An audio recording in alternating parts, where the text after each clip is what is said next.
Hello everyone.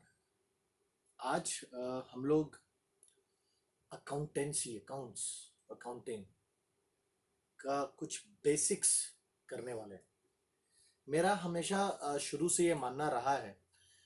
जब मैंने एक वीडियो कुछ दिन पहले बनाया था जहाँ पे हमने बताया था कि किस बच्चे को कॉमर्स स्ट्रीम चूज करना चाहिए, तो उसमें मैंने एक चीज़ पे फोकस की थी कि कॉमर्स स्ट्रीम के जो सब्जेक्ट्स होते हैं, जो सब्जेक्ट्स ऑफर करते हैं, जो आपको सब्जेक्ट्स मिलते हैं, उसमें एक खासियत होती है कि वो सारे कॉन्सेप्चुअल सब्जेक्ट होता है। बेसिकली आपको किसी भी तरह का फॉर्मूलाज फेस नहीं करना पड़ता है, and you have to just be very what to say, you have to be very very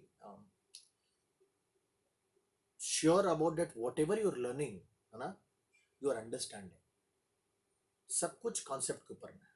तो आज हम आप लोगों को अकाउंटिंग क्या है, अकाउंटिंग ऑब्वियसली अकाउंटिंग एक ऐसा सब्जेक्ट है जो ऑब्वियसली आधा घंटा और 40 मिनट के एक वीडियो में नहीं होगा, लेकिन हम ये आने वाले 30 और 40 मिनट्स जो भी हम आपको ये क्लास देंगे, इसमें हम कोशिश करेंगे कि अकाउंटिंग का जो बेसिक्स है, राइट, वो हम लोग अच्छी तरह से समझें। क्यों होता है अकाउंटिंग, ये हमारा शुरू से मानना रहा है कि जब भी हम लोग कुछ नया सीखे, तो इससे हम लोगों को ये एटीट्यूड होना चाहिए, वो क्या है जानने के पहले हमको ये जानना चाहिए कि हम ये क्यों कर रहे हैं, ये क्यों है। What is accounting, that's a different thing. First let us understand why accounting, right, and then we will move on to what is accounting, फिर अकाउंटिंग में क्या होता है। तो आज इस वीडियो के माध्यम से जो बच्चे कॉमर्स ले रहे हैं क्लास 11 में, उनके लिए एक इंट्रोडक्शन होगा अकाउंटेंसी का, आप समझें। अभी समय है डिसाइड करने के लिए कि आप ये सब्जेक्ट लेना चाहते हैं कि नहीं लेना चाहते, है ना। तो ये ABCD पढ़ा रहे हैं हम आपको अकाउंट्स का आज।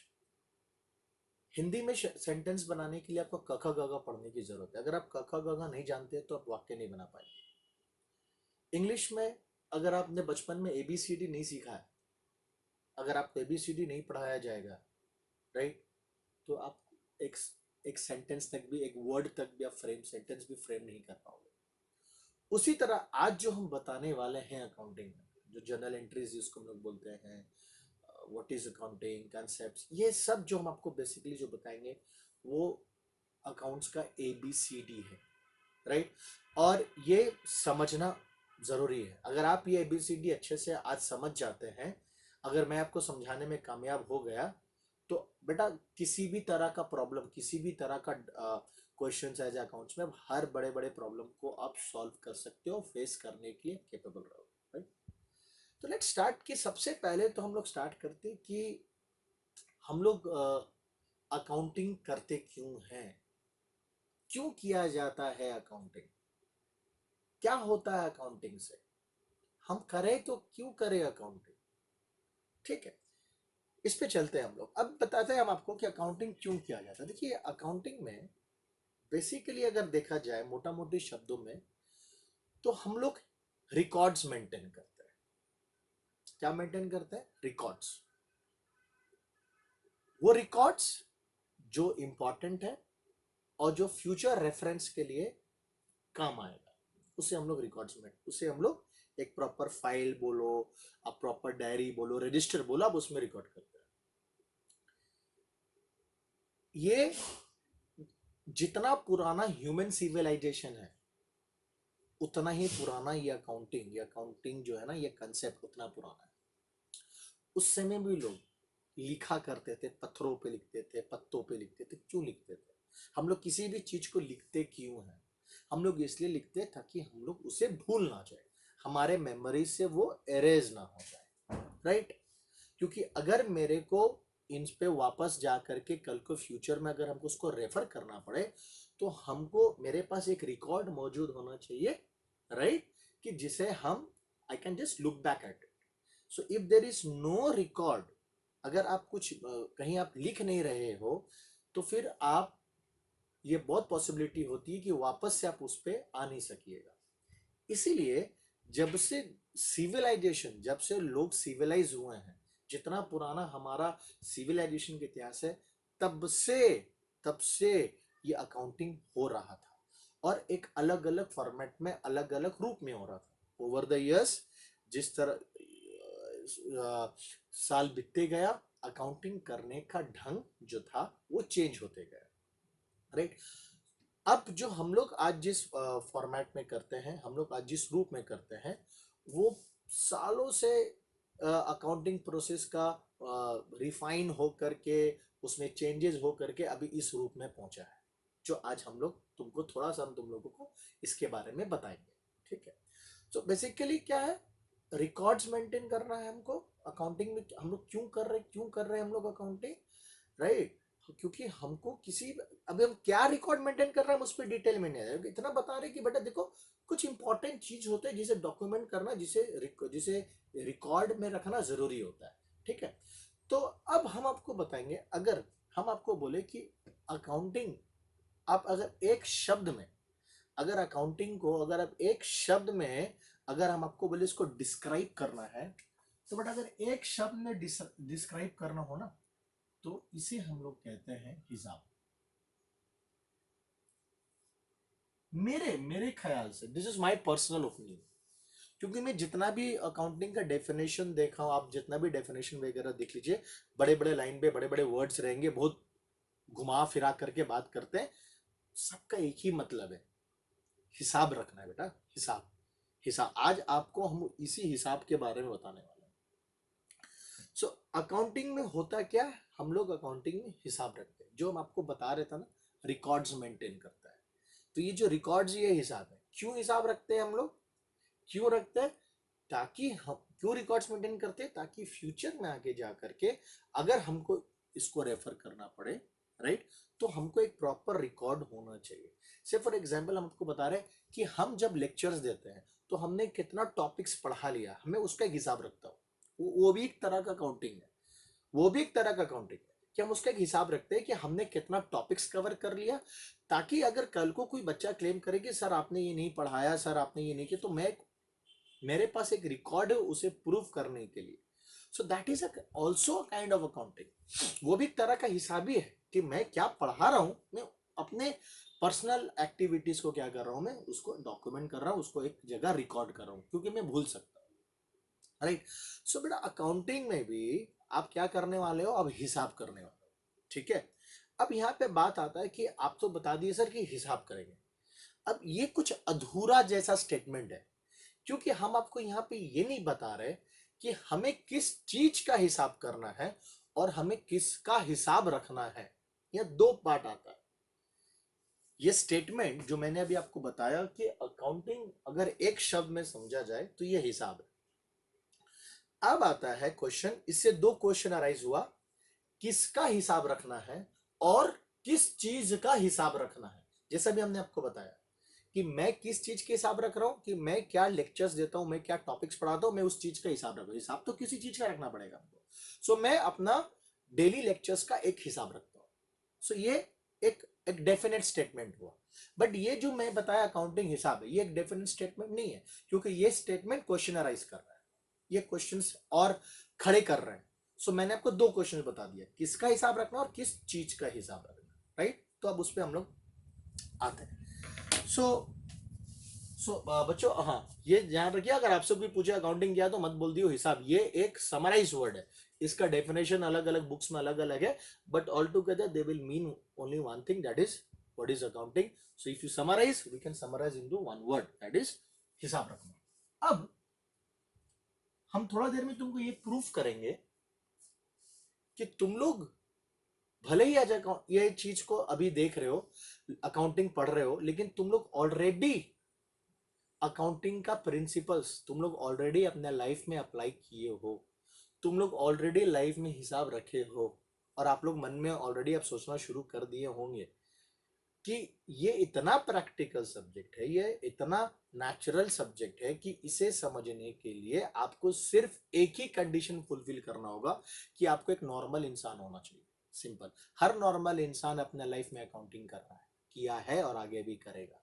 यस, हम लोग जो सीख रहे हैं थोड़ा सा ऑर्गेनाइज तरीका से, कुछ अलग फॉर्मेट में करेंगे, वो बात अलग है, बट जो फंडा है, जो बेसिक है, राइट, वो सेम है।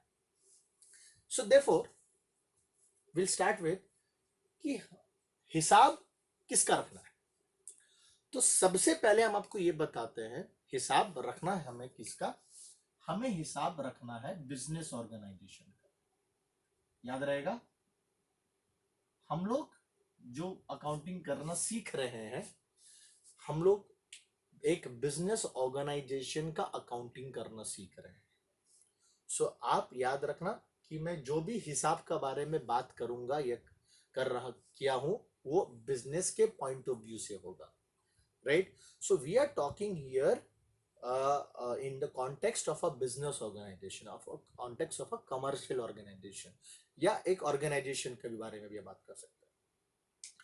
हम लोग एक ऑर्गेनाइजेशन या बिजनेस का हिसाब रखेंगे। अब ये तो हमको एक आंसर मिल गया कि किसका हिसाब रखना है, किसका हिसाब रखना उसका जवाब मिल गया हमको, राइट। सो हिसाब से हमको दो क्वेश्चन अराइज हुआ था, किसका, ये मिला ना हमको जवाब। अब किस चीज का हिसाब रखना है, अब ये जवाब ढूंढते हैं, राइट। चलिए आगे बढ़ते हुए, ये एक बिजनेस ऑर्गेनाइजेशन, राइट। किसी भी तरह का बिजनेस, किसी भी तरह का बिजनेस को चलाने के लिए आपको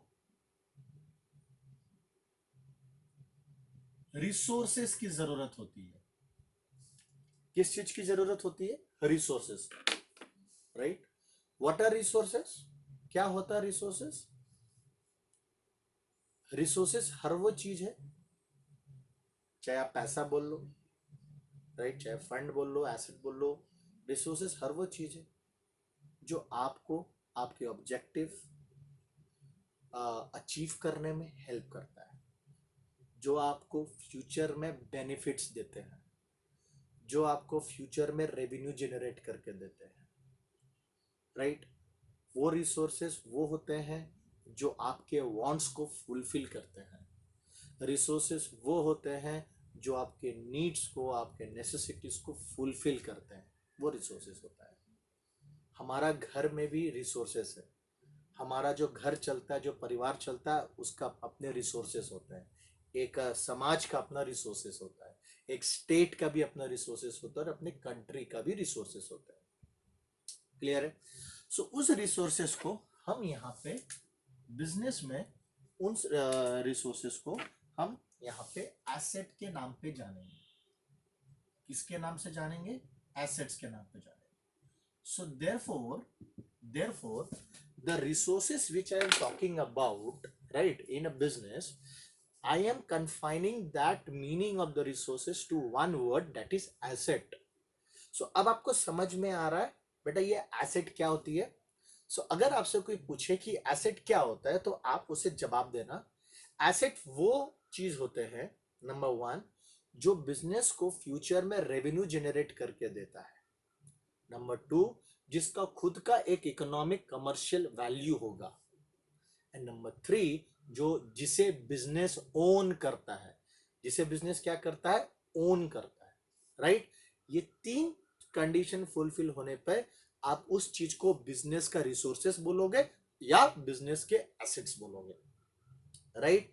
समझ में आ रहा है। सो अब आप इमेजिन करो आपके घर में, आपके परिवार में भी कितने सारे एसेट्स है, रिसोर्सेस है, जो आपके परिवार के बेसिक नीड्स को, जो आपके परिवार के वांट्स को फुलफिल करके देता है, या फ्यूचर में फुलफिल करके देगा, या फ्यूचर में रेवेन्यू जनरेट करके देगा, या जो आपके घर को चलाने में, आपके फैमिली को रन करने में वो रिसोर्सेस यूटिलाइज होती है। उसी तरह इस बिजनेस को रन करने के लिए रिसोर्सेस क्या हो रहे हैं, यूटिलाइज हो रहे हैं। Getting my point. सो उस बिजनेस को रन करने के लिए क्या यूटिलाइज हो रहा है, रिसोर्सेज यूटिलाइज हो रहा है। रिसोर्सेज, एसेट्स, रिसोर्सेज मतलब यहाँ पे हम लोग क्या समझ रहे हैं, एसेट समझ रहे हैं। तो अगर एसेट को डिफाइन करना हो, अगर एसेट को डिफाइन करना हो तो आप एसेट में तीन कैरेक्टरिस्टिक ढूंढेगा। नंबर वन, एसेट में सबसे पहला क्या होना चाहिए, anything which will generate, which will give benefit, economic benefit in future, which will give economic benefit in future, right. याद रखिएगा इस शब्द फ्यूचर, जो मुझे फ्यूचर में बेनिफिट दे, आज वो मेरे लिए एसेट है। याद रखना, जो मुझे फ्यूचर में बेनिफिट देगा वो आज मेरे लिए एसेट है। नेक्स्ट, इकोनॉमिक बेनिफिट के बाद क्या मैंने आपसे कहा था, सेकंड जो पॉइंट था, that has to be owned by the business. उसे ओन कौन करेगा, बिजनेस ओन करेगा। सो एक हो गया इकोनॉमिक बेनिफिट देगा फ्यूचर में, दूसरा होगा it will be owned and it will have a value, उसका वैल्यू होगा, इकोनॉमिक वैल्यू होगा या कमर्शियल वैल्यू होगा, राइट। याद रहेगा, ये तीन चीज होने से एसेट। सो देयरफॉर बिजनेस चलता है एसेट से। अब एसेट्स अगर है बिजनेस में रिसोर्सेस है, उस रिसोर्सेस को क्या करना पड़ेगा, उस रिसोर्सेस को यूटिलाइज करना पड़ेगा। अनलेस एंड अनटिल आप रिसोर्सेस को यूज नहीं करोगे, कंज्यूम नहीं करोगे, तो वो रिसोर्सेस आपके वांट्स को फुलफिल कैसे करेगा, है या ना। आपके घर में राइट, आपका घर का जो वांट पूरा होता है, आपके घर के जो नीड्स पूरा होता है, वो आपके मम्मी और पापा के सैलरी से, इनकम से होता है। सो मम्मी पापा का जो सैलरी, जो इनकम, जहां से वो लोग जहां पे काम करते हैं, जहां से उनको सैलरी इनकम मिलती है, तो वो तो आपका फैमिली का रिसोर्स हो गया, वो तो सोर्स ऑफ इनकम है ना, उस वहां से ही तो आपके फैमिली के नीड्स पूरा हो रहा है। सो उस सैलरी को, उस पैसा को, कैश को क्या करना पड़ता है, यूटिलाइज करना पड़ता है, राइट। अभी आपको बैठने का, अगर आपको बैठने की इच्छा है और आपके पास चेयर लाके मैं रख दूंगा, क्या वो चेयर आपकी बैठने का वांट को, नीड को फुलफिल कर सकता है, हाँ कर सकता है, लेकिन इसका बेनिफिट हमको तभी मिलेगा जब उस चेयर पे जाके हम बैठेंगे। चेयर अगर वहां मेरे बगल में चेयर आप रख दो और हम यहाँ पे खड़े रहेंगे, तो मेरे को मेरा मेरा बैठने का वांट, जो मेरे को बैठ करके जो मेरे को थोड़ा सा आराम मिलता, वो आराम का फीलिंग तब तक नहीं आएगा जब तक हम उस चेयर में ना बैठे। So resources has to be utilised, वो एसेट्स को यूटिलाइज करना है। अब आपका जो एसेट्स होते हैं, आपके एसेट्स में क्या क्या आता है, हम थोड़ा सा एग्जांपल बता दें। अब आपको एग्जांपल बता देते हैं, जैसे मशीनरी, बिल्डिंग, मोटरसाइकिल, व्हीकल, है ना, ये सब एसेट्स होते हैं जिसे आप देख रहे हैं ना, टच कर रहे, छू रहे हैं, टैंजिबल। और एक इनटैंजिबल भी होता है जिसे आप देख नहीं सकते, छू नहीं सकते। वो क्या होता है, आपका गुडविल, आपका रेपुटेशन, वो भी आपके लिए एक एसेट है जो बिजनेस को फ्यूचर में रेवेन्यू जनरेट करके देता है, राइट। उसके साथ साथ आपका ह्यूमन फोर्स, आपका ह्यूमन रिसोर्स, मतलब आपके एम्प्लॉइज, वो भी आपके एसेट्स होते हैं। वो भी आपके कुछ कुछ एम्प्लॉइज जो होते हैं ना, वो बिजनेस के लिए बहुत ही बड़ा एसेट्स होता है। जो बिजनेस, जो मन लगा के काम कर रहे, जो स्मार्ट एम्प्लॉइज होते हैं, जो हाईली एफिशिएंट एम्प्लॉइज होते हैं, they help the business to make money, they help business to generate revenue. So therefore it is not wrong to say that even human beings are also resources, right? So therefore these assets, whether it is machinery, whether it's human being, these assets need to be utilized. So say for example, when you utilize an asset, एक example लेते हैं हम human resource का। तो जब आप asset को utilise करते हो, राइट, जैसे आप उस एसेट को यूटिलाइज करते हो, मतलब आप उस एसेट से, उस रिसोर्स से आप क्या कर रहे हो, बेनिफिट ले रहे हो। तो जैसे ही आपने बेनिफिट ले लिया, वो बन जाता है आपका expense. So therefore a human being, an employee of your company is your resource, is an asset. So when you utilize that human being, that employee, मतलब जब आप उससे एक महीना का काम करवाते हो, तो उससे एक महीना का यूटिलिटी लेने के लिए आप उसको एक महीना का क्या देते हो, सैलरी देते हो कि नहीं देते हो। So why are you paying salary to that your employee? You're paying the salary to your employee because you are taking benefit. So when you are taking a benefit from your resources, you are actually consuming that resource. and when you are consuming a resource, that takes a form of expense. So what is expense? अगर मैं आपको बोलूं, हम लोगों का thinking क्या होता है पता है? एक्सपेंस का मतलब होता है खर्चा। अब खर्चा में हम लोग क्या समझते हैं कि जेब से जितना पैसा निकला वो खर्चा। फॉर एग्जाम्पल, अगर आप जाते हो एक ग्रोसरी शॉप में और आप महीना भर का राशन लेते हो, या फॉर एग्जाम्पल ग्रोसरी शॉप हटाओ, आप एक स्वीट शॉप में जाते हो और आप जाकर के वहां पे 2 समोसा खाते हो। तो जब आपने 2 समोसा खाया 10-10 रुपया करके, तो 20 रुपया का समोसा आपने खा लिया, लेकिन आपकी जेब में पैसा नहीं है और आप दुकानदार को बोलते हो कि दादा मैं कल दूंगा आपको पैसा, या मैं परसों दूंगा, 2 दिन बाद दूंगा। सो अब हमारा थिंकिंग क्या होता है कि सिंस उस वक्त तो मेरा पॉकेट से 20 रुपया निकला नहीं, तो मेरा उस दिन 20 रुपया खर्चा हुआ नहीं। ये गलत कंसेप्ट है। एक्चुअली आपने जब समोसा को खाया तो आपने उसका जो यूटिलिटी था, उसका जो बेनिफिट आपने कंज्यूम कर दिया। आपकी जो मन में जो नीड थी समोसा खाने का, वो पूरा हो गया है। आपने उस समोसा से बेनिफिट ले लिया, तो जैसे बेनिफिट ले लिया तो आपका 20 रुपीज एक्सपेंस हो चुका है। वो अलग बात होता है कि आप इसका पेमेंट डेफर कर दियो, आप इसका पेमेंट ऑन द स्पॉट करो या 2 दिन बाद करो, स्टिल वो 20 रुपीज आपका एक्सपेंस है, because you have taken the benefit. So similarly, if my employees have worked, they are also my resources, they are my assets. If my employees have worked for me for 1 month, right? So I have taken the benefit from them. So since I've taken the benefit from them, that becomes an expense. And इसलिए हम जो उसको महीना का salary देते हैं, वो salary को हम अपना क्या बताते हैं? एक्सपेंस बताते हैं। क्यों सैलरी को अपना एक्सपेंस बताते हैं? बिकॉज सैलरी क्या है? वो कुछ नहीं है बल्कि उसका रिटर्न है। उसने जो मैंने उससे जो यूटिलिटी ली, उसका रिवॉर्ड मैं उसको दे रहा हूं, इसलिए सैलरी मेरे लिए एक्सपेंस हो जाता है, राइट? अभी आपका पास इलेक्ट्रिसिटी, आपने इलेक्ट्रिसिटी का कनेक्शन लेकर के रखा हुआ, राइट?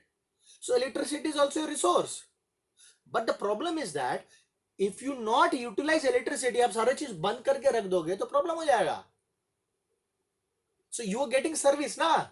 सो जब इलेक्ट्रिसिटी कंज्यूम करते हो, आप जब लाइट जलाते हो, बिजली चलाते हो, मशीनरीज रन करते हो, तो क्या होता है? इलेक्ट्रिसिटी कंज्यूम कर रहे हो। तो सिंस आपने इलेक्ट्रिसिटी कंज्यूम किया है तो उसका आपको बिल भी देना पड़ेगा। क्या है वो? एक्सपेंस। इसलिए तो एक्सपेंस हुआ, क्योंकि आपने बेनिफिट डिराइव कर लिया है। सो देयरफॉर याद रखना, जब तक एसेट यूज नहीं होगा, वो एसेट को कोई काम ही नहीं है। हमको बेनिफिट कैसे मिलेगा उससे? हम यहाँ पे बात कर रहे हैं कि एसेट हमको फ्यूचर में बेनिफिट देगा, लेकिन वो फ्यूचर में बेनिफिट तभी देगा जब वो यूज होगा, और जब वो यूज होगा तो क्या बन जाएगा? एक्सपेंस। फॉर एग्जाम्पल मशीनरी, जब मशीनरी हम यूज कर रहे हैं, राइट? जब हम मशीनरी यूज करते हैं तो क्या होता है? मशीनरी हमको यूटिलिटी देता है। मशीनरी के जीवन क्या होता जाता है? कम हो जाता है। तो जैसे जैसे मशीनरी का जीवन कम होता है या मशीनरी का यूटिलिटी कम होता है, तो मशीनरी की वैल्यू कम होती है, और जब मशीनरी की वैल्यू कम होती है, उसी को तुम लोग क्या बोलते हैं? डेप्रिसिएशन। इसलिए डेप्रिसिएशन को हम लोग अपना एक्सपेंस मान लेते हैं। Getting my point? So asset खर्च हुआ है, कब हुआ है? जब आप उससे बेनिफिट डराइव किए। सो एक्सपेंस क्या हो गया? when you have taken an benefit of when you have taken an economic benefit, right? So that economic benefit which you have already taken will be treated as an expense for you. Got my point? Clear? अब तो asset use हुआ तो expense, benefit derive हुआ तो expense. अब बात आता है कि एसेट ये आते कहां से है? ये बिजनेस में रिसोर्सेस आते कहां से हैं? क्या ऊपर से गिरा है? नहीं, ये एसेट, ये रिसोर्सेस लाया गया है। इस रिसोर्सेस के सोर्स होते हैं जहां से ये रिसोर्सेस आते हैं। अब एक बताओ, ये बिजनेस में रिसोर्सेस आएंगे कहां से? लाएगा कौन इसे? सिंपल, इस बिजनेस में रिसोर्सेस लाने वाले दो पॉसिबिलिटी है। एक पॉसिबिलिटी होता है जब बिजनेस स्टार्ट होता है, राइट? तो जब बिजनेस को स्टार्ट करना है, तो बिजनेस को स्टार्ट करने के तो इनिशियली कुछ रिसोर्सेस डालना पड़ेगा, और वो इनिशियली जो रिसोर्सेस डालना पड़ता है वो कहां से डाला जाता है? वो बिजनेस का मालिक डालता है, राइट? तो जब बिजनेस का मालिक जब वो एसेट को डालता है, बिजनेस में इन्वेस्ट करता है, राइट? तो उसी को तुम लोग क्या बोल देते हो? कैपिटल। राइट। अब यहां पे बहुत लोगों का मानना होता है कि कैपिटल क्या है। कैपिटल, मालिक ने जो पैसा डाला बिजनेस में वो कैपिटल है। मालिक ने एक अपना निजी एक घर था, एक अपना घर था या एक उसका प्राइवेट प्रॉपर्टी था, उसने बिजनेस यूज के लिए दे दिया, तो उसने जो एसेट डाला वो भी कैपिटल। देखिए, जो पैसा वो इन्वेस्ट कर रहा है बिजनेस में, जो वो पैसा डाल रहा है, पैसे का रिसोर्स है, पैसा का एसेट है, जो पैसा वो डाल रहा है। अच्छा, पैसा क्यों एसेट है? क्योंकि पैसा से आप फ्यूचर में फिर पैसा कमाओगे। So that money will also, that money will help you to earn money. So that's why money is also traded, cash is also traded as an asset. Now the thing is that cash is not an asset. Sorry, cash is not a capital. Cash तो asset है, but since ये cash लाया गया है किसके द्वारा? मालिक के द्वारा। यानी कि मालिक ये कैश क्लेम करेगा। क्लेम करता है किससे? बिजनेस से क्लेम करता है कि ये मेरा है, ये मैंने दिया है। क्योंकि एक चीज याद रखना, बिजनेस को अलग मानो, इसलिए मैंने आपको शुरू में क्लियर किया कि हम लोग हिसाब किसका रख रहे हैं? हम लोग हिसाब रख रहे हैं बिजनेस का। सो इन दैट केस बिजनेस अलग है और मालिक अलग है। सो जब मालिक बिजनेस को स्टार्ट करता है, सो से फॉर एग्जांपल आप लोग स्टूडेंट लोग, आप लोग जो सामने बैठे हुए हो, आप लोग मालिक है और आपने मेरे को स्टार्ट किया, आई एम अ बिजनेस, तो आपने कैश डाला, राइट? तो cash is not a capital, cash तो एसेट है। सो बिजनेस में एक एसेट आया, एक रिसोर्स आया, वो क्या है? कैश। बट ये कैश आया कहां से? मालिक के द्वारा आया, मतलब ये मालिक का क्लेम है। मालिक किसे क्लेम करेगा? So therefore whatever assets which are claimed by the मालिक, और सीधा बोल सकते हैं the claim of the owner, जो ओनर बिजनेस से क्लेम करेगा, या the claim of the owner in the business, business में उसका जो भी क्लेम है उसी को हम लोग कैपिटल बोलते हैं। क्योंकि हम ये नहीं ना बोलेंगे मालिक का रिसोर्स है, समझ में आ रहा है आपको? यू विल नॉट से मालिक का रिसोर्स, यू विल नॉट से ओनर का रिसोर्स, यू विल नॉट से ओनर का asset. So better, if you, it's better to give a term for it, and that term is capital, right? Because you will not say, अच्छा आप जब अपना हिसाब में लिखोगे ना, लिखोगे अच्छा ये एसेट मालिक का, मालिक का क्लेम है, मालिक का लैंड, मालिक का बिल्डिंग, मालिक का machinery. No, you will not write that. सुनने में भी कैसा लग रहा है? सो इट्स बेटर कि आप मालिक जो भी कंट्रीब्यूट कर रहा है आप उसे एक टर्म दे दे, और वो टर्म क्या हो गया? कैपिटल हो गया। सो देयरफॉर वो कैपिटल क्या है? कैपिटल है मालिक का, ओनर का claim in the business. Clear? So therefore asset एक मालिक के द्वारा है। दूसरा एसेट का आने का चांसेस कहां से होता है? एक तो ओन्ड होगा, मालिक खुद लेकर आया, और दूसरा चांसेस होता है बोरोड। जब मालिक के पास सफिशिएंट फंड्स नहीं होते, या बिजनेस के पास खुद के सफिशिएंट फंड्स नहीं होते, तो बिजनेस एसेट्स कहां से लेकर के आते हैं? बिजनेस एसेट्स बोरो करते हैं। बोरो करते हैं मतलब फॉर एग्जांपल आपको फंड्स बोरो कर सकते हैं, आप बैंक से लोन ले सकते हैं, राइट? और आपने मशीनरी खरीदा, लेकिन उसका पेमेंट आप बाद में दोगे, तो आपने एसेट तो ले लिया, लेकिन आपने बोला कि इसका पेमेंट मैं 2 महीना बाद करूंगा, और मैं आपको promise, so there is a promise. तो आप प्रॉमिस कर रहे हो, जिसे आप एसेट खरीद रहे हो, आप उसे प्रॉमिस कर रहे हो कि मैं ये पैसा आपको 2 महीना बाद दूंगा। सो ये जो 2 महीना बाद देने का जो प्रॉमिस है ना, तो वो बंदा आपके लिए ऑब्लिगेशन बन जाता है, फ्यूचर ऑब्लिगेशन और future liability, right? So that is the next thing, liability. So what are the sources of assets? Either contributed by your business, sorry, your owner, or it will be owned or borrowed. So if it is owned, it is capital, मतलब अगर मालिक के द्वारा डाला गया तो capital है, और अगर आप बोरो करके लेकर गए तो वो क्या हो जाता है? कैपिटल, सॉरी लायबिलिटी है, राइट? अब इन एसेट्स को हम लोग एसेट इसलिए ना कहते हैं क्योंकि ये फ्यूचर में हमको क्या जनरेट करके देगा? किसी तरह का इकोनॉमिक बेनिफिट, हमको इकोनॉमिक बेनिफिट जनरेट करके देगा। यहां फ्यूचर में यहां से फ्लो होंगे इनकम्स के, उसी इकोनॉमिक बेनिफिट को कैन आई से रेवेन्यू और my income, right? So that's why इसको एसेट बोला जा रहा ना, क्योंकि वो फ्यूचर में रेवेन्यू जनरेट करके दे रहा है। सो अगर आप देखो ये चीज, 5 चीज निकल करके आ रहा है जो एक ऑर्गेनाइजेशन में रिवॉल्व करेगा। वो है एसेट्स, रिसोर्सेज जिससे बिजनेस स्टार्ट होता है, बिजनेस जिससे चलेगा। you cannot start a business without the resources. So whenever you start a business, some kind of resources has to be put in, so that resources has to be used. So when it is used, it takes a form of expense. So what is expense? Is an economic benefit derived, right? Assets coming from the owner, right? The claim of the owner becomes capital. So if a machinery, if a owner is putting a machinery remains a resource as an asset, but who has put this machinery in the business? The owner, and it's that machinery is a claim of the owner. So therefore that claim is called what? Capital. So the claim of the owner is called capital. Or the resources can be borrowed, right? You can go borrow funds, or you can buy a machinery or an asset, and you can pay the payment, you can make the payment in future, बाद में payment कर सकते हो, so that becomes what? Your liability. And why I am keeping these resources? Why am I running this business? Why should I utilize these resources? Because to earn revenue. So that's why याद रखना ये चीज, हर revenue का एक corresponding expense होगा। Because ये बहुत ही simple chain है, एसेट्स यूज होंगे तो ही जाके क्या जनरेट होंगे? रेवेन्यू। अगर एसेट्स यूज नहीं होंगे तो रेवेन्यू जनरेट नहीं होगा।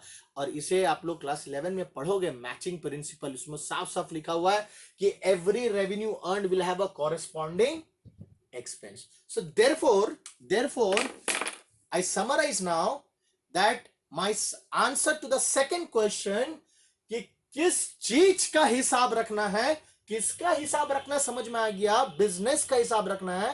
किस चीज का हिसाब रखना है? तो हमें इन 5 चीजों का हिसाब रखना है, एसेट्स का, रिसोर्सेस का। जब वो रिसोर्सेस यूज होगा तो खर्चों का, अगर वो रिसोर्सेस मालिक ला कर देगा तो कैपिटल का, लाइबिलिटी का, और उस रिसोर्सेस से आने वाले इनकम का। बेटा ये 5 चीज छोड़ करके आपको बिजनेस में और किसी भी चीज का हिसाब नहीं रखा जाता है। Right? Is this clear to you? कि अब सेकंड क्वेश्चन का जवाब हम लोगों को मिल गया है कि हमें किस चीज का हिसाब रखना है। तो हमें अपने बिजनेस में एसेट का हिसाब रखना है, हमें एक्सपेंसेस का हिसाब रखना है, हमें कैपिटल, लायबिलिटी और रेवेन्यू का हिसाब रखना है। और जब हम बात करते हैं एसेट का हिसाब रखना, एक्सपेंस, लायबिलिटी, कैपिटल, रेवेन्यू का, हम बात करते हैं इनमें आने वाले जो चेंजेस होंगे उनका हिसाब रखना है। अगर साल के शुरू में मेरे पास एक्स अमाउंट ऑफ एसेट्स है और साल भर एक्स ही एसेट है, उसमें किसी भी तरह का चेंज नहीं आया, तो अब रिकॉर्ड क्या करोगे? आप क्या लिखोगे? क्या कुछ लिखने का है ही नहीं भाई। आपने एसेट को यूज ही नहीं करा, आपने यूज ही नहीं करा, एक्सपेंस नहीं हुआ, आप क्या लिखोगे? हिसाब हो ही नहीं सकेगा। Getting my point? So therefore एक चीज याद रखना, हम लोग जब यहां पे हिसाब के बारे में बात कर रहे हैं तो आपका हिसाब इन 5 से ही जुड़ा रहेगा। ये 5 चीज छोड़ करके छठा कुछ है ही नहीं बिजनेस में हिसाब रखने के लिए। मतलब anything which you see, you can bring it under the family of, under the 5 main elements, under the 5 main group: asset, expense, capital, liability and revenue. So therefore हम कहते हैं इसे 5 pillar of asset of business. कोई भी business उठा लो, एक सड़क में पुचका बेचने वाला का बिजनेस उठा लो, हर बिजनेस में ये 5 बेसिक एलिमेंट्स मिलेंगे आपको। ये 5 पिलर के ऊपर में बिजनेस खड़ा है, और इन 5 में से अगर एक भी हटा तो बिजनेस कोलैप्स करेगा, बिजनेस कोलैप्स करेगा। राइट? सो नाउ ये तो जवाब मिल गया हमको किस चीज का हिसाब रखना है। किसका रखना है? बिजनेस का। किस चीज का रखना है? ये 5 एलिमेंट्स का। अब थर्ड क्वेश्चन, कैसे रखना है? राइट?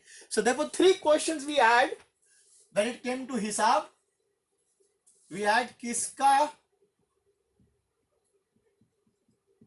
किस चीज का, राइट? और now the last question is कैसे। सो किसका जवाब मिल चुका है, किस चीज का जवाब मिल चुका है, कैसे का जवाब अब बाकी है। So therefore now we will start कैसे हिसाब रखना है। तो देखिए कैसे हिसाब रखना है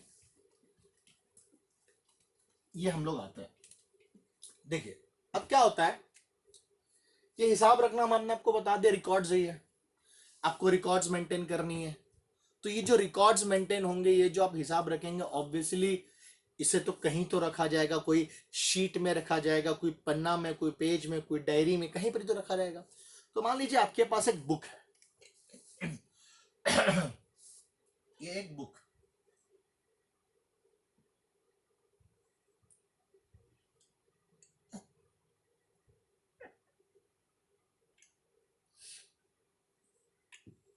ये एक बुक है, और हम लोग ने डिसाइड किया कि बिजनेस के जितने भी सारे ट्रांजैक्शन जो होंगे, वो सारे के सारे ट्रांजैक्शन इस बुक में रिकॉर्ड होंगे on day to day basis, right.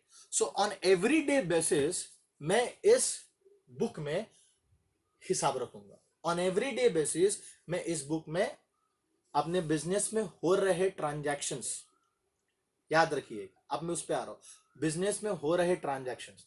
अब ट्रांजैक्शन जो होंगे, वो एक्टिविटीज जो होंगे, किनसे रिलेटेड होंगे, 5 चीज से होंगे, AELCR, क्योंकि अब अभी हम लोग जस्ट पढ़े हैं AELCR। और कोई भी ट्रांजैक्शन, कोई भी एक्टिविटी इन पांचों से रिलेटेड होगा तो आप देखोगे कि उसकी मॉनेटरी वैल्यू होगी। बेटा हम लोग कॉमर्स के बच्चे, हम लोग अकाउंट्स के स्टूडेंट है, हम लोगों को सिर्फ वही समझ में आता है जिसमें पैसा इन्वॉल्व है। So any activity, any transaction which are related with these 5 elements has to be recorded, or you can say to be very precise, और हम ये बोल दे any transaction which will bring a change, which will bring a change in the position of AELCR has to be recorded. So this is a better statement I think कि हर वो transaction जो आपके business के 5 pillars AELCR में अगर किसी भी तरह का चेंज लाए, चेंज 2 प्रकार के हो सकते हैं, वो बढ़ सकता है या घट सकता है। सो चेंज 2 प्रकार के होंगे, या तो इंक्रीज होगा या तो डिक्रीज होगा। तो वो इंक्रीज और वो जो डिक्रीज है, वो जो चेंज है, उस चेंज को हमें क्या करना है, रिकॉर्ड करना है। सो हम लोग यहाँ पे रिकॉर्ड करेंगे, क्या रिकॉर्ड करेंगे, इनमें आने वाले चेंजेस को। यही है हिसाब, क्योंकि यही 5 चीज है, इन्हीं का हिसाब रखना है। और इसका क्या हिसाब रखना है, इनमें आने वाले जो चेंजेस होंगे उसका हिसाब हमें रखना है। So therefore this book will serve a purpose of keeping records ना डे टू डे बेसिस में। तो अब ये खाता का कुछ नाम दे देते हैं हम लोग, राइट। ऐसे इतने सारे खाता बुक्स पड़े रहेंगे, तो इसको इतना बड़ा ये काम कर रहा है हमारे लिए, तो क्यों नहीं इसको एक नाम देते हैं। तो इसका नाम कैसे देंगे हम लोग, इसका काम देख करके इसका नाम देंगे, इसका काम देख करके, इसका फंक्शन देख करके। इसका काम क्या है, डे टू डे बेसिस में सारे ट्रांजैक्शंस यहां पे रिकॉर्ड होते हैं, राइट। यानी कि इसका फंक्शन क्या है कि अगर मेरे को एवरीडे बेसिस का रिकॉर्ड ट्रांजैक्शन चाहिए, तो मेरे को सिर्फ यहां पे जाना, मेरे को क्रोनोलॉजिकली डेट वाइज हमको डे टू डे बेसिस में ट्रांजैक्शन मिल गया। So this will provide me the information related to the transactions related to all my 5 elements. Clear. So बेटा अगर आप ऑक्सफोर्ड डिक्शनरी में जाओगे या गूगल में टाइप करोगे, कोई भी चीज अगर आपको डे टू डे बेसिस में किसी पर्टिकुलर टॉपिक से रिलेटेड इंफॉर्मेशन देता है, तो उसे जर्नल के नाम से जानते हैं। क्या नाम से जानते हैं, जर्नल के नाम से जानते हैं, याद रखिएगा। सो व्हाट इज जर्नल, बहुत लोगों को लगता है ना जर्नल जो वर्ड है वो एक एक्चुअली अकाउंटिंग वर्ड है। नहीं, जर्नल अकाउंटिंग टर्म नहीं है। यस, इसे अकाउंटिंग टर्म में इतना यूज किया जाता है, इतना डोमिनेंटली यूज किया जाता है कि ये एक कॉन्सेप्ट बन गया है कि journal is a basically accounting term. No, it's not accounting term, is a very normal English language term है ये, राइट। और इसका मीनिंग मतलब इवन अ न्यूज़पेपर जो आपके घर में आता है, that is a daily journal, जो आपको डे टू डे बेसिस में किसी भी पर्टिकुलर फील्ड, एरिया, टॉपिक के रिलेटेड आपको एक इंफॉर्मेशन अगर वो प्रोवाइड कर रहा है। इवन आप बहुत लोगों को ना आदत होता है अपना एवरी डे का जो एक्टिविटी हुआ है अपने एक डायरी में नोट करने का। That is diary is also a journal for you, जहां पे आप अपने एवरी डे का एक्टिविटीज को, इंपॉर्टेंट एक्टिविटीज को, अपने फीलिंग्स को हम लोग डायरी में लिख लेते हैं, that is also journal. So since ये भी तो बुक वही काम कर रहा है ना, क्या कर रहा है काम, ये बुक हम लोगों को क्या दे रहा है, हम लोगों को डे टू डे बेसिस में इंफॉर्मेशन प्रोवाइड करेगा हमारे 5 एलिमेंट्स के बारे में, जिसका हम लोग हिसाब रखते हैं। सो इसलिए इसको जर्नल बोलते हैं। अब क्या होता है, जब जब तुम ट्रांजैक्शंस को इसमें एंटर करते हो, तो जब इसमें तुम एंटर करते हो, कोई अगर आपसे पूछ बैठा कि बेटा क्या कर रहे हो, तो तुम क्या बोलोगे, जर्नल में एंट्री कर रहे हैं, जर्नल में एंट्री कर रहे हैं, और इसी से आ गया टर्म जर्नल एंट्रीज, राइट। सो क्या कर रहे हैं हम लोग, जर्नल में एंट्री। तो जब आप ट्रांजैक्शंस को इस जर्नल प्रॉपर में, जर्नल बुक में एंटर करते हैं, तो आप कुछ नहीं कर रहे, बल्कि आप जर्नल एंट्रीज कर रहे हैं। इसी को जर्नल एंट्रीज के नाम से जाना जाता है। अभी तक हम आपको एंट्रीज करके दिखाई नहीं है, लेकिन अब आपको हम बता रहे हैं कि जर्नल एंट्रीज है क्या एक्चुअली। सो ये है जर्नल एंट्रीज, जर्नल में ट्रांजैक्शंस को एंटर करना। अब जो क्वेश्चन आता है कि इसे एंटर कैसे करें, जो हम आपसे, मेरा तीसरा क्वेश्चन था, किसका, किस चीज का, और अब कैसे। तो ये कैसे करें, इस पे हम लोग आते हैं। जर्नल एंट्रीज करने के लिए, जर्नल एंट्रीज करने के लिए हमें एक कॉन्सेप्ट फॉलो करना पड़ेगा, जिसे हम डुअल एस्पेक्ट कॉन्सेप्ट बोलते हैं, या डबल एंट्री कॉन्सेप्ट भी बोला जाता है। एक बहुत ही फेमस मैथमेटिशियन थे लुकास पैशोली, जिसे फादर ऑफ मॉडर्न अकाउंटिंग भी कहा जाता है।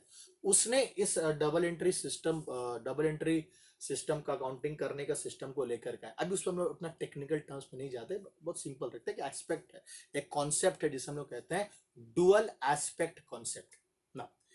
डुअल एस्पेक्ट कॉन्सेप्ट ये बताता है हम लोगों को कि किसी भी तरह का ट्रांजैक्शन अगर होगा, किसी भी तरह का ट्रांजैक्शन अगर होगा, तो उस ट्रांजैक्शन, अगर ट्रांजैक्शन को हिंदी में बोला जाए तो क्या हो जाता है, लेन देन, राइट, लेन देन, याद रखिएगा। सो ट्रांजैक्शन, किसी भी तरह का जो ट्रांजैक्शंस होते हैं, उस ट्रांजैक्शंस को 2 पार्ट में डिवाइड किया जा सकता है। कितना में डिवाइड किया जा सकता है, 2 पार्ट में डिवाइड किया जा सकता है। क्या वो पार्ट होगा, एक पार्ट होगा गिव का, और एक पार्ट होगा टेक का। So when there is a transaction, you will always see that there is a give and take relationship. एक चीज तो हमेशा याद रखना, ट्रांजैक्शन अकेले में नहीं होता है, खुद के साथ ट्रांजैक्शन नहीं होगा। ट्रांजैक्शन में हमेशा 2 पार्टी इन्वॉल्व होंगे, अथवा 2 पार्ट इन्वॉल्व होंगे। कुछ ना कुछ तो आएगा और कुछ ना कुछ तो जाएगा। There always be a give and take relationship, याद रखिएगा। सो देयरफॉर डुअल एस्पेक्ट बोलता है कि आपको उस ट्रांजैक्शन में से ढूंढना पड़ता है कि क्या आया है, what is give and what is get. Give क्या हुआ और गेट क्या हुआ, लेन और देन। सो बेसिकली दोस्तों, हम लोग ये जर्नल में क्या करने वाले हैं, हम लोग लेन देन रिकॉर्ड करने वाले हैं, ट्रांजैक्शंस रिकॉर्ड करने वाले हैं। वो लेन देन रिकॉर्ड करने वाले हैं जो हमारा 5 अकाउंटिंग एलिमेंट्स, जो हमारा 5 बिजनेस एलिमेंट्स है, इसमें चेंजेस लेकर आएगा। और आप देखोगे हर ट्रांजैक्शन कहीं ना कहीं इन 5 में से किसी ना किसी को तो इफेक्ट करेगा, और अगर नहीं किया तो ट्रांजैक्शन ही नहीं है। क्लियर। सो देयरफॉर कुछ एग्जांपल्स लेकर के अभी हम आपको बताते हैं, 2 पार्ट में करना है, राइट। सो एक ट्रांजैक्शन लेते हैं। तो हम लोग बिजनेस में मशीनरी खरीदे, ठीक। तो जब हम लोग मशीनरी खरीदे, तो टेक क्या हुआ, हम लोग के पास टेक क्या हुआ, हम लोग लिए मशीन, राइट। तो जब मशीन लिए हैं, जितना वैल्यू का मशीन लिए हैं दोस्तों, आपको उतना ही वैल्यू आपको देना भी पड़ता है। और वो वैल्यू आप किस रूप में देते हैं, मनी के रूप में देते हैं, कैश के रूप में देते हैं। सो अगर टेक मशीन है तो गिव क्या हो जाएगा, कैश जो आपका है वो आपका गिव हो जाएगा। तो आपने कैश दिया है और मशीन लिया है। नेक्स्ट, आपका एम्प्लॉइज, आपने अपने एम्प्लॉइज से सर्विसेज लिए, आपके लिए एम्प्लॉइज आपके लिए काम किया। सो एम्प्लॉइज आपने एम्प्लॉइज से क्या लिया, सर्विसेज, राइट। और उस सर्विसेज के बदले आपने एम्प्लॉय को क्या दिया, सॉरी सर्विसेज यहां पे आएगा, गिफ्ट में आएगा, टेक में आएगा, हमने क्या लिया, सर्विसेज लिया, और हमने उस सर्विसेज के बदले हम लोगों ने क्या दिया, एम्प्लॉय को cash. So I took services, business took services from the employees because the employees worked for a business, and that service can be call it a salary, right. जो सर्विसेज के बिहाफ में जो हम लोग देते हैं उसको क्या बोलते हैं, सैलरी बोलते हैं, राइट। अब क्योंकि देखो एक छोटी सी बात है, क्योंकि इतने सारे एम्प्लॉयज है बड़े बड़े कंपनी में, तो सारे एम्प्लॉयज के तो नाम नहीं लिखेंगे ना हम लोग, नाम लिखने जाएंगे तो बहुत दिक्कत हो जाएगा। अच्छा मान लीजिए ए एम्प्लॉय है तो A service, B service, C services, service from D, service from me, अगर ऐसे लिखने जाएंगे तब तो हो गया, कभी नहीं हो पाएगा। लाखों लाखों एम्प्लॉयज होते हैं तो हम लोग सैलरी एक वर्ड यूज कर रहे हैं, ठीक है। तो एम्प्लॉय से मिला सर्विसेज और हमने उसको दिया क्या, कैश। सो गिव है कैश, टेक क्या है, सर्विस। आपका ऑफिस में, आपका बिजनेस में इलेक्ट्रिसिटी कंज्यूम होता है ना, तो अब इलेक्ट्रिसिटी बिल पे करते हैं, तो जब इलेक्ट्रिसिटी जाके आप बिल पेमेंट करते हो तो आप पेमेंट क्या करते हो, किस रूप में करते हो, कैश के रूप में करते हो। तो आप क्या देते हो बेटा, कैश देते हो, ठीक। कैश क्यों दिया, क्योंकि आपने बिजली का भोग किया है, आपने बिजली को कंज्यूम किया है। अगेन आपने सर्विसेज, कैसा सर्विसेज लिया, इलेक्ट्रिसिटी, इलेक्ट्रिसिटी का सर्विसेज लिया आपने। सो आप electricity, what is take, electrical services, electricity services, and what you have given cash. Clear, are you getting my point. एक और देखते हैं, आपका प्रॉपर्टी, आपका जहां पे शोरूम है या आपका जो ऑफिस है, वो जो प्रेमाइसेस में है वो प्रेमाइसेस आपका नहीं है, वो किसी और का, आप उसमें भाड़ा में। अब क्या हो रहा है कि आप उस जगह में रहते हैं और उस जगह को आप यूटिलाइज करते हैं अपने बिजनेस के लिए, तो आपको अगेन क्या मिला, आपको सर्विस मिला, राइट। किस चीज का सर्विस, रहने का सर्विस, और उस सर्विस के बदले में आपने क्या दिया, कैश। सो कैश किस कारण से गया, सर्विसेज के कारण, उस सर्विस के कारण का क्या नाम है, रेंट। गेटिंग, समझ में आ रहा है कैसे चल रहा है। आपके बिजनेस में एक पुराना कोई एक मोटरसाइकिल था, आपने उस मोटरसाइकिल को बेचा, तो जब आपने मोटरसाइकिल को बेचा तो उसी वैल्यू का आपको क्या मिला, जितने वैल्यू का मोटरसाइकिल था उतना ही वैल्यू का आपको क्या मिलेगा, पैसा मिलेगा। सो अब टेक क्या हो जाएगा, कैश, और आपने दिया क्या, मोटरसाइकिल। समझ में आ रहा है। सो देखो there is a give and take relationship. So आप देखोगे कि कुछ ना, हर ट्रांजैक्शन में कुछ ना कुछ तो आ रहा है और कुछ ना कुछ तो जा रहा है, कुछ ना कुछ जाएगा तो कुछ ना कुछ आएगा। सो ये आने और जाने का सिलसिला हमेशा रहेगा ही रहेगा। क्लियर है, ये चीज आपको समझ में आ रहा है। सो आपको दो हिस्सों में डिवाइड करना पड़ता है उस ट्रांजैक्शन में, कि क्या आ रहा है और क्या जा रहा है। अब फॉर एग्जाम्पल हम आपको बता रहे हैं, आपने एक मशीनरी लिया,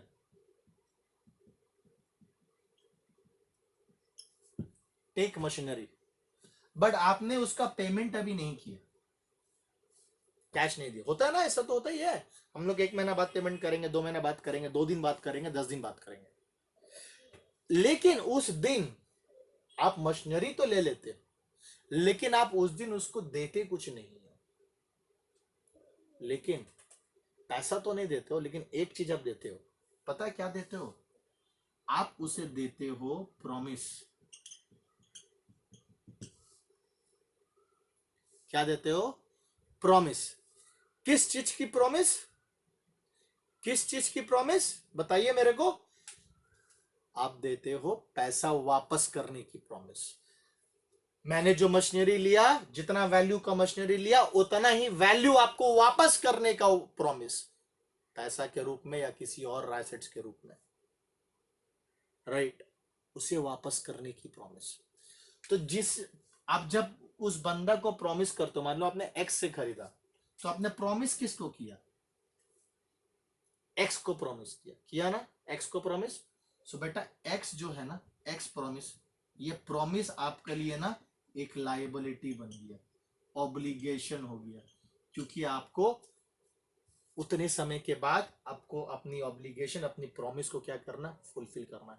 सो ये जो प्रॉमिस फुलफिल करना है वो आपके लिए क्या बन गया, लायबिलिटी। सो आप देखिए, you took what, machinery, but you gave what, promise, and that promise became a form of what, liability। समझ में आ रहा है बढ़िया से? और ये सब हम लोग किसके नजरिए से सोच रहे हैं? हम लोग सब सोच रहे हैं बिजनेस के नजरिए से। अब देखिए एक और होता है, बिजनेस में आया लैंड, जमीन आया। अब ये जब जमीन आया, कुछ टेक हुआ तो गिफ्ट तो देना पड़ेगा, लेकिन हमने कुछ नहीं दिया। जानते हैं क्यों? क्योंकि देने वाला, लैंड देने वाला, एसेट तो आता कहीं से भी, तो कहीं से तो आएगा एसेट। तो ये देने वाला कौन था? मालिक था। तो जब मालिक आ गया, जब मालिक दे दिया, तो मालिक का हमारे बिजनेस में क्या बढ़ गया? क्लेम बढ़ गया। क्या बढ़ गया? क्लेम बढ़ गया। So therefore what did I give? What did business give? Similarly business give an acknowledgement कि हाँ भाई ये चीज तेरा है। हाँ भाई, आई एम प्रोमिसिंग कि ये जो एसेट आपने दिया है ये आपका क्लेम है, ये आपके क्लेम में जाके ऐड होगा। So this land has come from you, the owner. आप तो मेरे माई बाप है, ये बिजनेस बोल रहा है, तो ये मेरे माई बाप से आया, हम एक्नॉलेज कर रहे हैं ये। Getting my point? So business का कुछ बाहर तो नहीं गया, लेकिन बिजनेस के ऊपर में एक ऑब्लिगेशन और आया। और ऑब्लिगेशन किसके तरफ से आया? मालिक की तरफ से आया, कोई बाहर वाले की तरफ से नहीं आया, मालिक की तरफ से आया। इसलिए वो बाहर वाले की तरफ से आता तो लाइबिलिटी हो जाती, लेकिन मालिक की तरफ से आया तो क्या हो गया? कैपिटल। सो देयरफॉर तुम जितना भी हम तुमको ऐसा एग्जांपल दे देना, सारे एग्जांपल में तुम देखोगे, सारे एग्जांपल में तुम लोग देखोगे कि कुछ ना कुछ आ रहा है, कुछ ना कुछ जा रहा है, कुछ ना कुछ आ रहा है, कुछ ना कुछ जा रहा है। से फॉर एग्जांपल यहाँ पे एक और एग्जांपल लेते हैं। तुमने गिव, एक वैन था हमारे पास, हमने वैन दे दिया, राइट, लेकिन जिसको मैंने बेचा वैन, उसने मेरे को पैसा नहीं दिया। उसने बोला कि मेरे को, हम आपको पैसा बाद में देंगे। और ये बंदा था वाई। तो अगर हम वाई से हमको पैसा उस समय नहीं मिलेगा, तो वाई से हमको क्या मिलेगा? Again promise. So promise from Y. अभी वाई मेरे लिए क्या बन जाएगा? जैसे मैंने यहाँ पे बताया था, लाइबिलिटी बन गया था एक्स, जो हम लोग प्रॉमिस किए थे यहाँ पे। अब उस हिसाब से वाई मेरे लिए क्या बन जाएगा? लाइबिलिटी नहीं। वाई के तरफ से मत सोचना, बिजनेस के तरफ से सोचना, क्योंकि वाई से फ्यूचर में पेमेंट क्या होगा? आएगा। तो जब फ्यूचर में पेमेंट आएगा, तो वाई मेरे लिए क्या बन जाएगा? एसेट। क्या बन जाएगा? एसेट बन जाएगा, क्योंकि वाई से मेरे को फ्यूचर में कैश फ्लो होगी, वाई से मेरे को फ्यूचर में बेनिफिट्स आएंगे।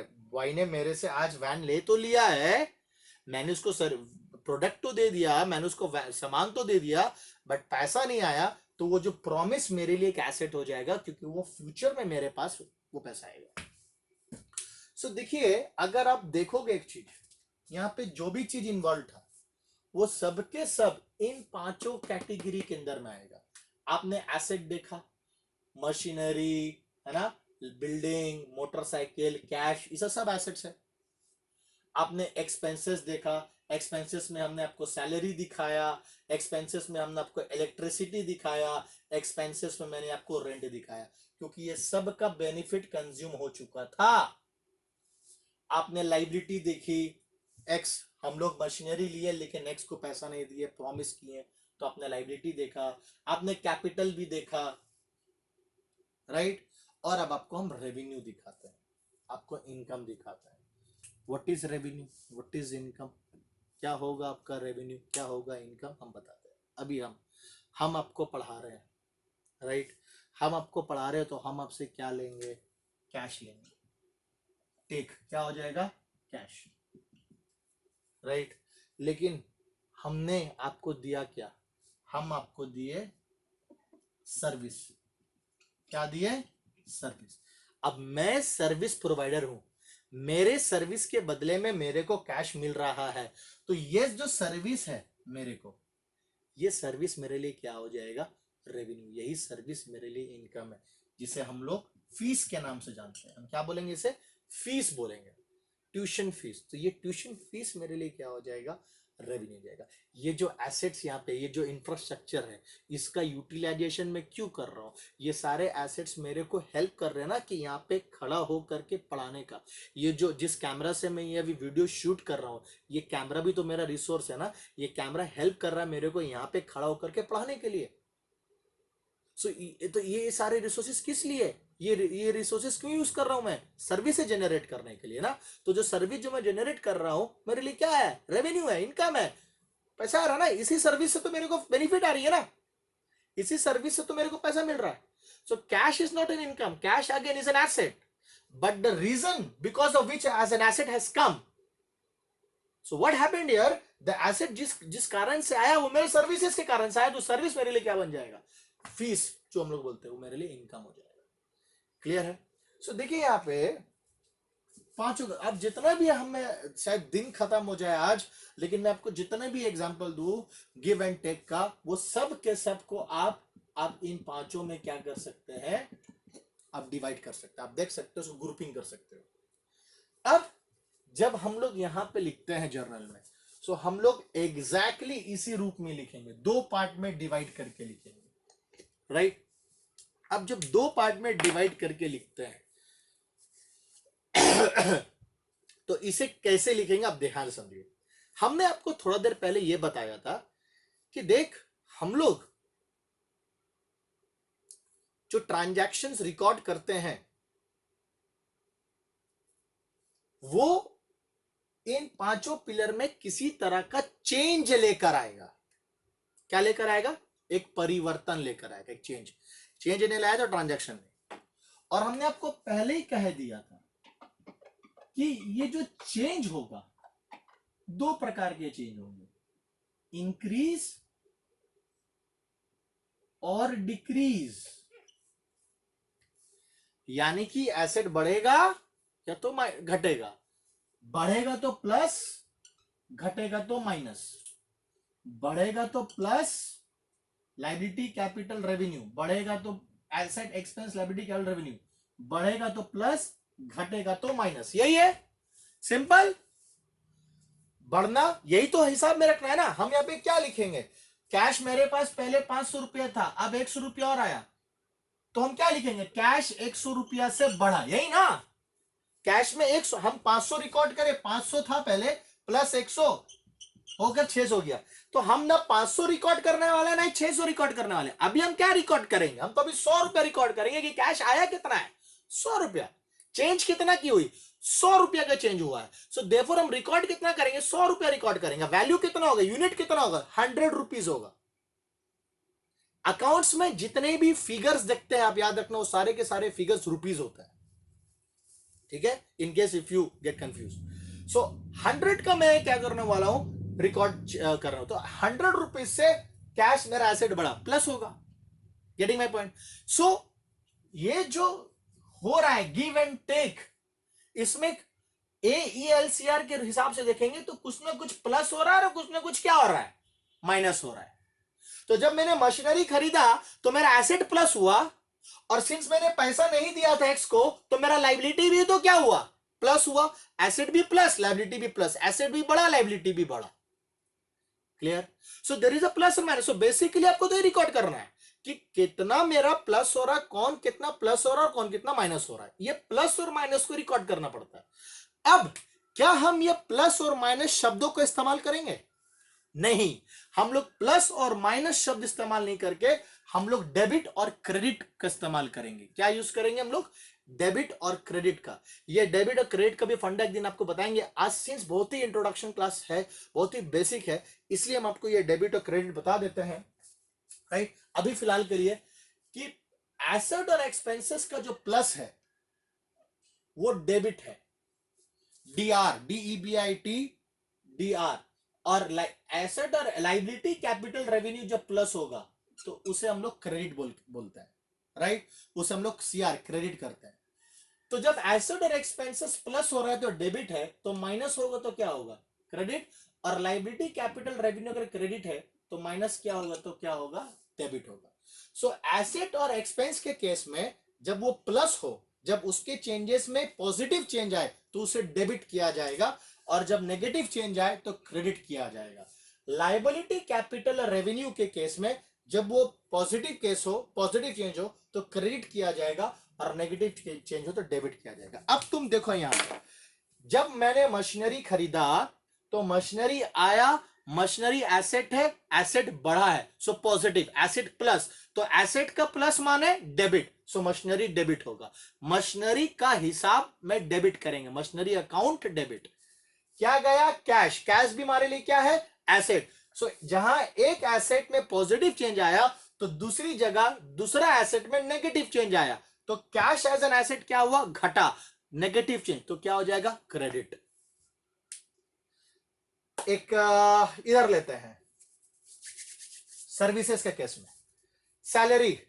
तो जब मैं सैलरी पे किया, जब एक महीने का तनख्वाह का डेट लगा, तो मैंने जैसे ही एक महीने का बेनिफिट कंज्यूम कर लिया, मेरे लिए एक्सपेंस हो गया, सो मेरा एक्सपेंस बढ़ा। एक्सपेंस में पॉजिटिव चेंज आना मतलब डेबिट, इसलिए सैलरी डेबिट होगा। और उस सैलरी में किस रूप से दे रहा हूं, किस फॉर्म में दे रहा हूं, कैश के फॉर्म में दे रहा हूं, तो कैश जा रहा है। कैश क्या है, एसेट, एसेट का नेगेटिव चेंज होता है तो क्या होता है, क्रेडिट। समझ में आ रहा है कैसे हो रहा है। सो इसी डेबिट और क्रेडिट के मतलब, डेबिट और क्रेडिट बेटा अकाउंट्स में कुछ नहीं बल्कि प्लस और माइनस है। ये प्लस और माइनस का ही फंक्शन रोल प्ले करता है, डेबिट और क्रेडिट। उसी तरह आप ले सकते हो ये लाइबिलिटी प्रॉमिस।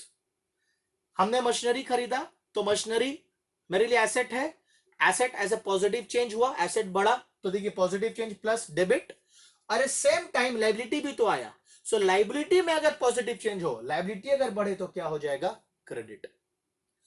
सो देखो जब आप यहां पे लिखोगे तब लिखोगे मशीनरी अकाउंट डेबिट, आप कुछ इस तरह से लिखोगे, मशीनरी का जो अकाउंट है वो डेबिट, और एक्स अकाउंट क्रेडिट, राइट।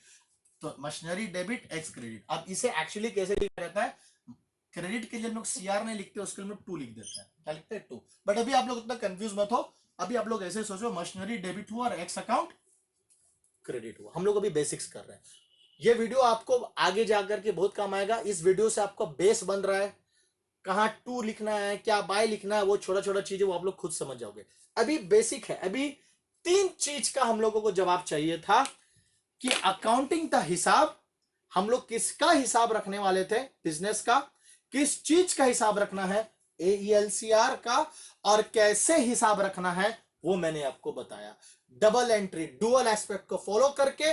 और कैसे, जब हम लोग बात करते कि कैसे हिसाब रखे, तो पहले आप लोग ये समझे कि हम लोग हिसाब में करते क्या है। तो हमने आपको ये पहले क्लियर किया कि एक्चुअली जो ट्रांजैक्शंस इन पांचों में चेंजेस लेकर के आता है, ये पांचों के पोजीशन में किसी ना किसी तरह का चेंज लेकर के आएगा, चाहे उसको बढ़ाएगा या घटाएगा। उसी चेंज को हम लोग यहाँ पे क्या करते हैं, इस बुक में रिकॉर्ड करते हैं। और जब वो चेंज होगा तो 2 पॉसिबिलिटी होती है, positive negative, plus minus. Asset और एक्सपेंस के केस पे पॉजिटिव जो है वो डेबिट है, और लाइबिलिटी कैपिटल रेवेन्यू के केस में जो पॉजिटिव है वो क्या है, क्रेडिट है, नेगेटिव उल्टा, जस्ट वाइस वर्सा। समझ में आया। सो ये एक बेसिक का, आई होप कि जो साइंस बैकग्राउंड के स्टूडेंट है, जो आर्ट्स बैकग्राउंड के स्टूडेंट है, उनको भी अगर ये वीडियो दिखे, है ना, थोड़ा सा जिसको अकाउंटिंग का एक प्रॉपर अंडरस्टैंडिंग चाहिए, जिनको एक बेस बनाना है, अब इस बेस के ऊपर में आप आगे और इंप्रोवाइज कर सकते हो, कैपिटलाइज कर सकते हो, और आप और आगे अपने नॉलेज को और स्ट्रॉन्ग कर सकते हो, right. So this is basically what I have made this video basically for those students who are planning to take commerce, जो अकाउंट्स लेके पढ़ना चाहते हैं, कॉमर्स लेके पढ़ना चाहते हैं। आप लोग देखो कि अकाउंट्स में ऐसा कुछ बहुत बड़ा चीज नहीं है, बहुत लोग इसको डराते हैं कि यार बहुत डिफिकल्ट सब्जेक्ट है, ऐसा कुछ नहीं है, सिर्फ और सिर्फ समझने की चीज है। अगर आप समझ रहे हो, आपके कॉन्सेप्ट क्लियर है, तो अकाउंट से मजेदार सब्जेक्ट और कोई सब्जेक्ट नहीं होगा. I am guaranteeing you that you will fall in love with accounts, right? So thank you very much. I hope that this video is going to help you in your purpose. Thank you once again.